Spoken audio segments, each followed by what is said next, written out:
प्रतिनिधी शहरातील beef market आणि वॉर्ड नंबर 1 परिसरात गावठी कट्टा आणि कोयत्याचा धाक दाखवून दहशत माजविणाऱ्या सरफराज बाबा शेख या सराईत गुन्हेगाराला श्रीरामपूर पोलिसांनी बेड्या ठोकल्या आहेत. ज्या भागात या गुंडाने दहशत निर्माण केली होती त्याच भागात पोलिसांनी त्याची धिंड काढल्याने श्रीरामपूरकरांनी पोलिसांच्या कारवाईचे जोरदार स्वागत केले आहे. नेमकी घटना काय?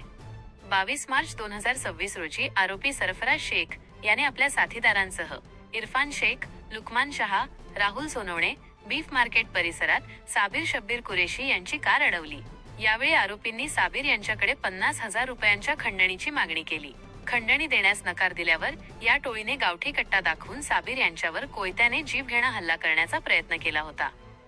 पोलीस कारवाई आणि शस्त्र जप्ती या गंभीर घटनेनंतर श्रीरामपूर शहर पोलीस ठाण्यात BNS भारतीय न्याय संहिताच्या विविध कलमान्वये गुन्हा दाखल करण्यात आला.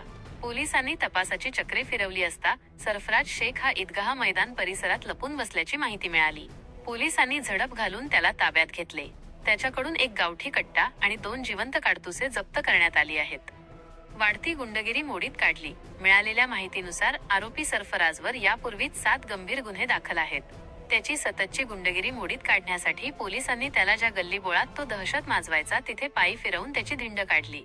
सोशल मीडियावर या धिंडीचे व्हिडिओ वेगाने व्हायरल होत असून पोलिसांनी धिंडीपूर्वी त्याचा योग्य तो सत्कार केल्याची चर्चा नागरिकांमध्ये रंगली आहे. इतर आरोपींचा शोध सुरू. मुख्य आरोपी सध्या पोलीस कोठडीत आहे, तर त्याचे फरार साथीदार इरफान शेख, लुकमान शहा आणि राहुल सोनवणे यांचा पोलीस कसून शोध घेत आहेत. श्रीरामपूर पोलिसांच्या या धडाकेबाज कारवाईमुळे गुन्हेगारांचे धाबे दणाणले असून कायद्याचे राज्य असल्याचे पोलिसांनी पुन्हा एकदा दाखवून दिले आहे. आढावा बातमी RKS न्यूज. अरे